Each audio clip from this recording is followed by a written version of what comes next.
All right, we've got our global tonality set, and now we're ready to do the global color for this image. And to do that, we're going to go back to our old pal, Image, Adjustments, but this time the first step is going to be coming down here to Photo Filter. We're going to pick this because it allows us to create an overall color cast to everything. And it comes up with this as a default. We can adjust the density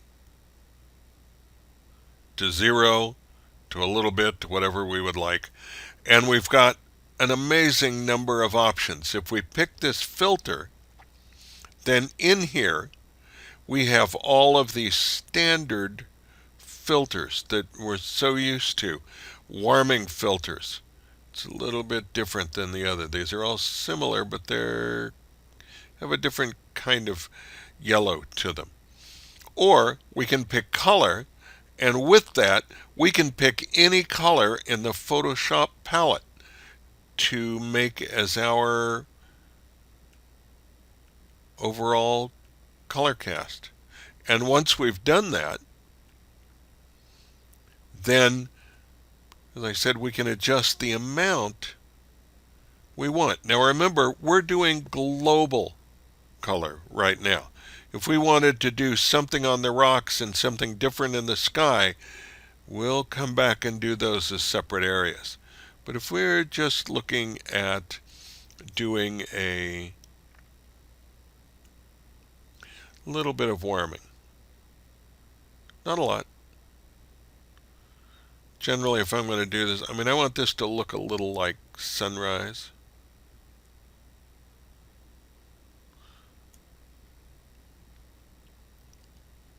So I'm going to say OK. So now we've made a global color adjustment.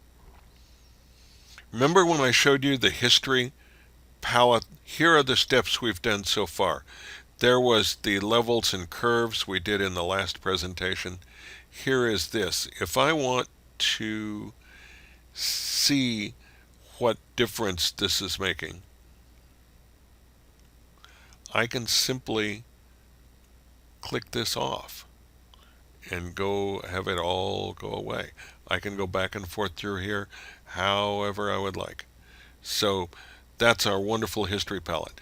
Now, however, we need to get back on with this. So I'm going to go to Adjustments, and this time I'm going to pick up Hue and Saturation. Now this is an amazing little palette, and it lets us do all kinds of things.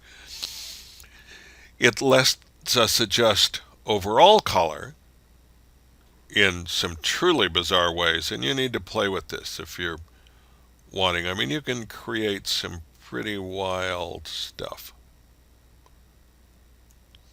But what it also lets us do is affect specific colors. So if I wanted to just boost the areas that I know are yellow, like in the rocks, I can now come and add a little bit of yellow saturation to those rocks.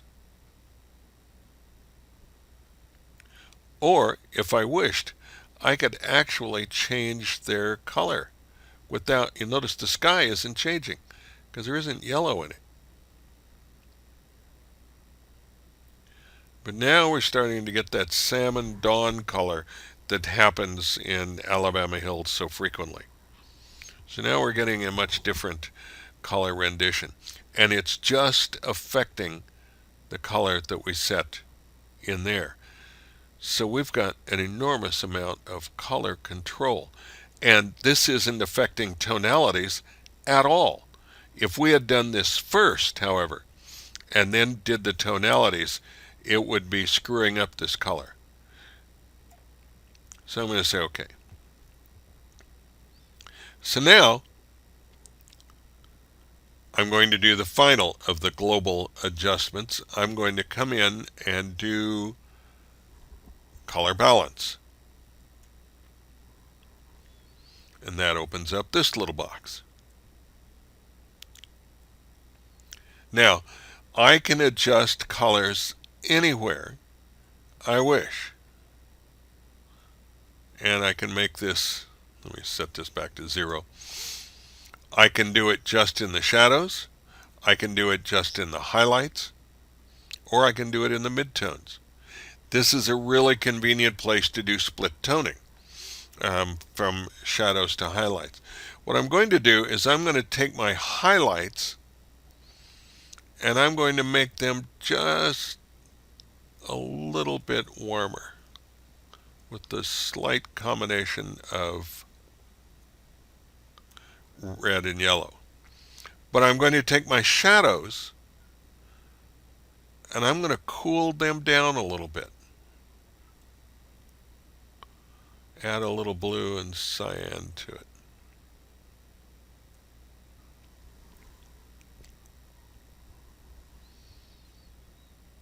Let's see what we've got here. Subtle. I want it subtle. I don't want something to go screaming out at me that, oh my God, you've painted this with day glow paint. I want it to be pretty subtle. So I'm going to say okay. So if we want to know what we've accomplished so far, there is a wonderful little icon over here. It looks like a little tiny camera, and it's called a snapshot. So if I click on that, I've now created another example up here of the scene.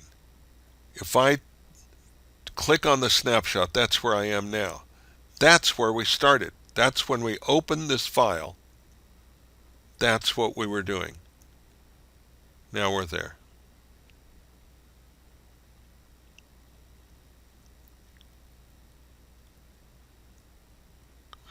What a difference. So this now, having been standing there, I can remember that salmon-colored light coming up over the mountain range, over my shoulder, over to the east, or the west, yeah, to the east rather, and lighting up these mountains like this. If you've ever been there, you'll never forget it. It's an amazing scene.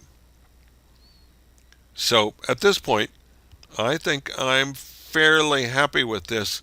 So I'm going to do one more thing. I'm going to save it again so I don't lose any of this.